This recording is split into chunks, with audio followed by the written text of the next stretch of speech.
What's good, YouTube? Dmgaming here, guys. And real quick before I get into today's video, guys, head over to my Twitter. I have a poll going up right now.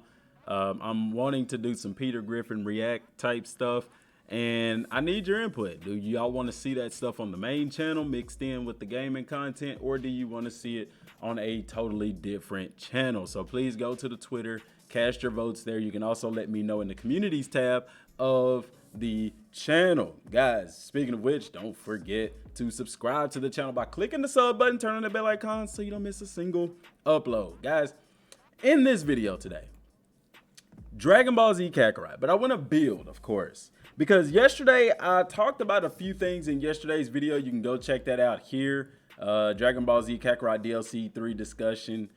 And in that video, I hinted at something that I haven't really just heard talked about, and I kind of want to discuss it because it's a very real possibility. And that is Dragon Ball Super, the sequel. People are talking about Kakarot Part 2 and things like that. And early on, the producers of the game said that they didn't have a sequel planned. And that could very well be the case as far as Dragon Ball Z Kakarot is concerned. However, there could be a Dragon Ball Super Kakarot as quote unquote a sequel to Dragon Ball Z Kakarot. Now, you say, DM, it's too early for this, blase, blase. No, it's not. Xenoverse 1 came out, okay? Xenoverse 2 came out a year after Xenoverse 1 came out. I mean, they literally came out about a year and a half apart, something to that degree. Also, the game is already going into DLC, and in the DLC, we've gotten Golden Frieza, we've gotten Beerus, we've got those two DLCs, and that is a highly debatable DLC topic because a lot of people will think, I'm just gonna go here to the to that page, at least pull up something that's relevant to what I'm talking about. And yeah, it's the Japanese page, and I apologize for that, guys. It's in Japanese, but it doesn't say anything we haven't covered. But we've gotten these two DLCs, which is highly debatable in the community because whenever the lead producer of Dragon Ball Z Kakarot is talking about these two DLCs, he references the movies. Now, I know, DM, you said that there wouldn't be any movie characters in the game, blase, blase. And I've also said along with that, guys, that is in reference to the base game. DLC is a completely different animal. Whenever they're advertising the game and saying what they're not gonna do, what they're gonna do, what they're gonna put, what they're not gonna put, anytime they're talking about that stuff, that is in reference to the main game. That is what everybody who purchases it, that type of experience that everybody's gonna get. DLC is completely different. It's completely off the charts, and they can do anything they want with DLC outside of what they said that they would or wouldn't do for the main game. So when they said in the main game there wouldn't be any movie villains, movie characters and things like that, they weren't lying, guys. There aren't in the main game. However, in the DLC, like I've said many times, it's a different story. Right now, we're in DLC 3 watch, hashtag DLC 3 watch. And I really feel, and I said in the last video, that DLC 3 is going to show a potential future for this game. If they go the route of, say, Universe 6 and 7 and Goku Black and things like that, then okay, they're going the super route as far as DLC. But if they go the route that I believe that they're going to go, and they're going to do something completely original with this game pertaining to the people that we revived with the Dragon Balls that are still out and about in the Kakarot world that we don't know anything about, Android 21, Banyu, and Toei and Mira possibly, that alone I believe is going to am I saying the word right? Not cultivate, that's something different. It's gonna come together. It's gonna come together into DLC 3. And if that is the case, guys, then there could very well be in the future a Dragon Ball Super game or a sequel to Kakarot, Dragon Ball Super Kakarot.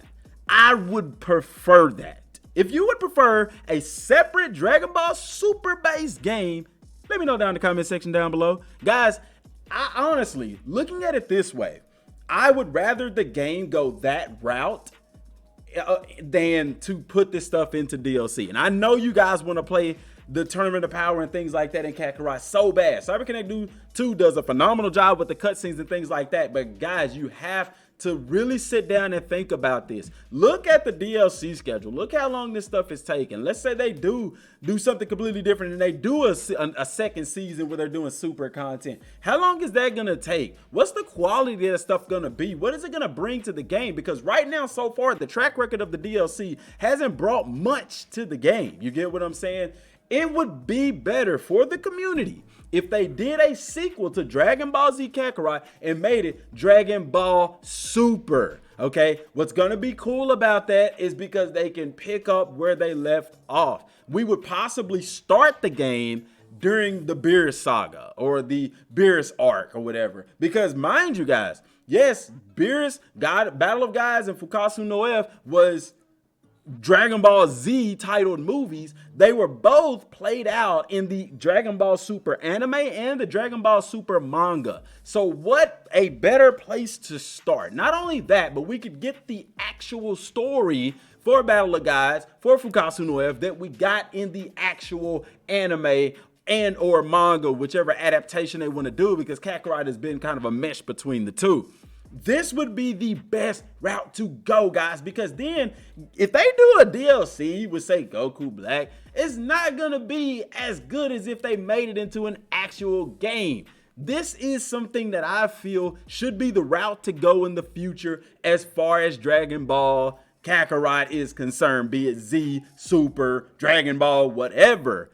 Dragon Ball Super needs its own game, and the format that this game has been laid out in, the way that this game has been designed, the mechanics. Now, guys, mind you, there's a lot that can be improved with this game. There is, and it almost seems like it's so obvious that they're literally holding this stuff out for a sequel to this game. Because why would you not put the most comical sense, the common sense things in the game, like costume changes, like world tournaments, and yeah, even for those people that want it, multiplayer. Because if we get a Dragon Ball Super title, there's a very real possibility that it would have some multiplayer elements in it.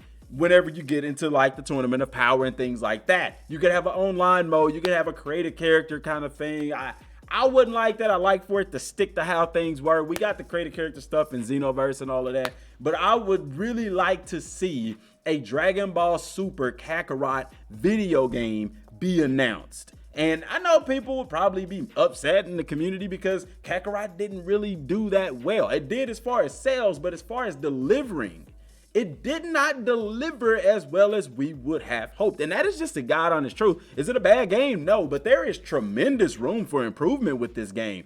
I mean, a sequel that if you could sell and promise people a lot of the things that weren't in this game would sell millions of copies guaranteed. Not only that, but in order to win people's trust, you're either gonna have to, one, deliver heavily on DLC 3, or two, if you're gonna put out a sequel, show people what they're getting. Because when we got this game, when they advertised this game, all we saw were cutscenes, and you basically saw all of the game. They showed the Gohan fight, they showed the Raditz fight, they showed cutscenes, and that was basically the game. When we got the game, there wasn't much that we hadn't seen. And they would really have to step things up a notch. But I guarantee you, a game that tells the story of Dragon Ball Super would sell like hotcakes, because there isn't a game telling the story of Dragon Ball Super on the market. Not only that, but the manga has went so far beyond, okay, that it's telling the story. It's completed the Moro arc and it's getting into the Granola arc. So super cool. Not only that, but in that particular manga, guys, Whis is hinting that there are power-ups beyond that of Ultra Instinct. This is some amazing content and a great time to be a Dragon Ball fan. If I'm Bandai Namco, I'm buckling down and I'm getting Cyber Connect too, because they did an awesome job with Kakarot. I have never seen visuals and animations so great. Now, like I said, there are things that are going to be improved, that could be improved, that I would like to see improved. And I would like to actually kind of start a video series about Dragon Ball Super going forward. I know some of y'all gonna be like, oh, DM, it's not happening. DM is too early, blase, blase.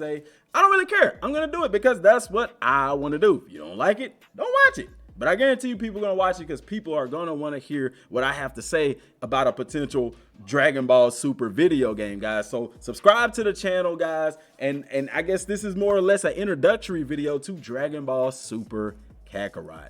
Smash that like button, guys. Let me know what y'all think down in the comment section down below. And I want to begin talking about things that they can put in a potential sequel to this game that will improve it and sell, and most of all, deliver to you and me, the fans. That's all I got for right now, y'all. Till next time, thanks for watching. Peace.